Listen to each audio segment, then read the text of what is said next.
Good morning बच्चों। आज हम कक्षा 10वीं विषय विज्ञान का पाठ 1 रासायनिक अभिक्रियाएं एवं समीकरण डिस्कस करते हैं। बच्चों, पाठ 1 में जो पेज 6 है, एनसीईआरटी बुक जो है आपकी, उसमें जो अभ्यास के प्रश्न है, पेज नंबर 6 पर जो एक्सरसाइज दी हुई है, उसमें सबसे पहला प्रश्न है, वायु में जलाने से पहले मैग्नीशियम रिबन को साफ क्यों किया जाता है। मैग्नीशियम रिबन है, अगर हम उसे जलाते हैं तो जलाने से पहले उसे साफ किया जाता है। ऐसा क्यों करते हैं?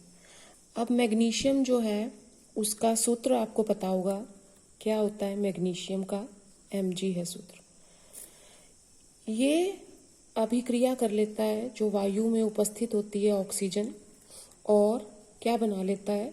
Magnesium oxide. अगर हम इसे संतुलित करें तो यहाँ पे क्या हो जाएगा? इस तरीके से।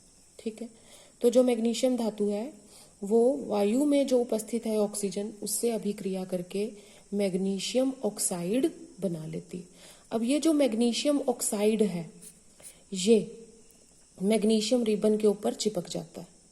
ठीक है, जो मैग्नीशियम रिबन है इस तरीके का सफ़ेद रंग का मैंने आपको दिखाया हुआ है लैब में, जो है यहाँ पे जैसे मैग्नीशियम है, इसके ऊपर मैग्नीशियम ऑक्साइड की परत जम जाती है। अब ये जो मैग्नीशियम ऑक्साइड है, ये मैग्नीशियम रिबन को जलने में अवरोध पैदा करता है। मतलब अगर हम मैग्नीशियम को जलाएंगे, मैग्नीशियम रिबन को जलाएंगे, तो असल में हम किसको जला रहे हैं? मैग्नीशियम ऑक्साइड को, क्योंकि ऑक्साइड की परत मैग्नीशियम रिबन पे जमा हो गई है। वो ऑक्सीजन कहाँ से आई है? कैसे बना है उसका ऑक्साइड? जो मैग्नीशियम धातु है उसने वायु में जो उपस्थित ऑक्सीजन है उससे अभिक्रिया कर ली और क्या बना ली? Magnesium oxide. तो ये जो मैग्नीशियम ऑक्साइड की परत है, ये मैग्नीशियम रिबन के ऊपर चिपक जाती है, उसके ऊपर जमा हो जाती है। तो जब भी हम मैग्नीशियम रिबन को जलाने लगते हैं तो असल में हम पहले किसको जलाते हैं? मैग्नीशियम ऑक्साइड को जलाते हैं। और ये जो मैग्नीशियम ऑक्साइड है, ये मैग्नीशियम को जलने में अवरोध पैदा करता है। तो हम क्या करते हैं? मैग्नीशियम रिबन को जलाने से पहले रेगमार्क से रगड़ लेते हैं। रेगमार्क से रगड़ने से क्या होता है? जो उसके ऊपर जमा ऑक्साइड की परत है वो हट जाती है और फिर वो आसानी से जल जाता है। ठीक है बच्चों, ये प्रश्न समझ में आ गया आपको? तो क्या था प्रश्न? वायु में जलाने से पहले मैग्नीशियम रिबन को साफ क्यों किया जाता है? तो हम क्या लिखेंगे इसका उत्तर कि वायु में जलाने से पहले मैग्नीशियम रिबन को साफ इसलिए किया जाता है क्योंकि जो मैग्नीशियम है वो एक अभिक्रियाशील धातु है और यह वायु में उपस्थित ऑक्सीजन के साथ अभिक्रिया करके मैग्नीशियम ऑक्साइड बना लेती है। और ये जो मैग्नीशियम ऑक्साइड है, यह मैग्नीशियम रिबन को जलने में अवरोध पैदा करता है। इसीलिए जलाने से पहले मैग्नीशियम रिबन को रेगमार्क से रगड़ लिया जाता है। ठीक है बच्चों, ये हमारा जो है प्रश्न 1 हो गया। उसके बाद जो अब हमारा अगला प्रश्न है, निम्नलिखित अभिक्रियाओं के लिए संतुलित समीकरण लिखिए। यहाँ आपको देखो लिखा हुआ है, ये अभिक्रियाएं दी हुई हैं लेकिन इनका नाम लिखा हुआ है, ना इनके संकेत दिए हुए हैं ना ही इनके सूत्र दिए हुए हैं। आपको इनके संकेत और सूत्र लिखने हैं, पहले अभिक्रियाएं बनानी है इनकी और उसके बाद इसको संतुलित करना है।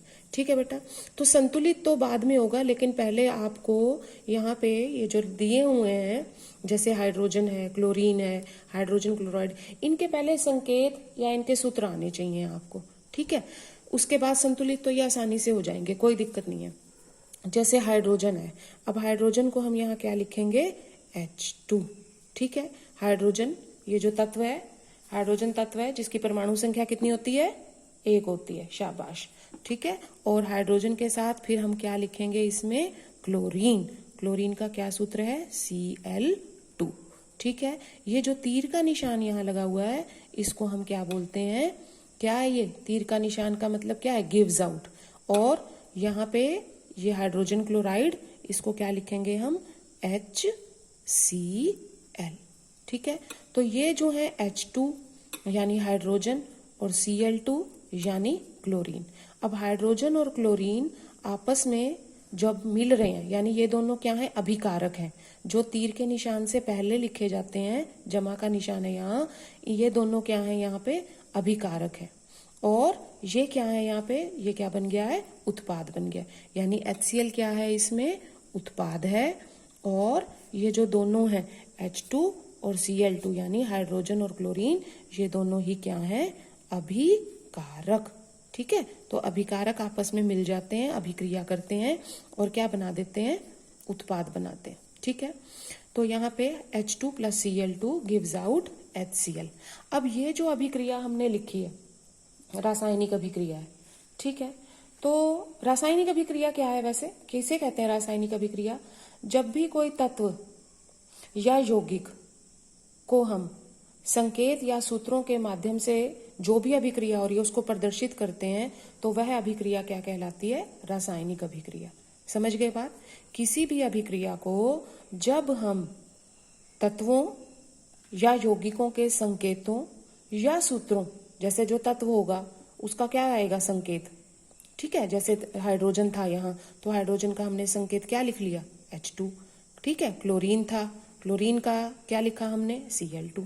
तो जब भी किसी अभिक्रिया को तत्वों, जो भी उस अभिक्रिया में तत्व या यौगिक हैं, उनको संकेतों या सूत्रों से जब हम प्रदर्शित करते हैं तो वो क्या बन जाती है, एक रासायनिक अभिक्रिया। ये एक रासायनिक अभिक्रिया है, लेकिन अभी ये बैलेंस्ड नहीं है, यानी अभी ये संतुलित नहीं है। हमें इसको संतुलित करना है। तो बेटा जो संतुलित करना है, यहाँ पे 10th क्लास में अभी आपको हिट एंड ट्रायल मेथड ही करना है। हिट एंड ट्रायल मेथड का क्या मतलब है कि एक बार कोशिश करो, 2 बार करो, तो थोड़ा सा आप प्रैक्टिस करोगे तो ये हो जाएगी। जैसे देखो ये अभिक्रिया तो बिल्कुल आसान है। यहाँ दिखाई दे रहा है अभिकारक H2, H 2 है, Cl क्लोरीन 2 है, यहाँ क्या है HCl। अगर हम इसके आगे 2 लगा दें तो क्या हो जाएगा, अगर इसके आगे 2 लगाए तो इसका मतलब H भी 2 है और क्लोरीन भी 2 है। ठीक है, तो इधर भी H कितने हैं, 2, तो यहाँ भी कितने हो गए, H 2। यहाँ क्लोरीन कितने हैं, 2, तो यहाँ भी क्लोरीन कितने हो गए हैं, 2। ठीक है बेटा, ये हो गया। तो ये अभिक्रिया क्या हो गई है, संतुलित अभिक्रिया बन गई है। अब इसी का सेकंड पार्ट हम देखते हैं, बेरियम क्लोराइड। बेरियम क्लोराइड का मतलब BaCl2। बेरियम क्लोराइड का क्या सूत्र बन गया, BaCl2 प्लस क्या लिखा है हमने, एल्युमिनियम सल्फेट। तो क्या सूत्र होता है इसका, एल्युमिनियम Al2SO4 थ्राइस। ठीक है, क्योंकि एल्युमिनियम की वैलेंसी कितनी होती है, 3, तो वो यहाँ आ गई। ये सूत्र बनाने हमने सीखे थे 9th क्लास में। तो barium chloride BaCl2, aluminium sulphate Al2SO4 thrice gives out barium sulphate. Barium sulphate BaSO4 plus aluminium chloride. Aluminium chloride is AlCl3। ठीक है, तो पहले इसीलिए मैं कह रही हूँ कि आपको सूत्र याद होने चाहिए, उसके बाद आप इसे बैलेंस यानी संतुलित कर पाएंगे।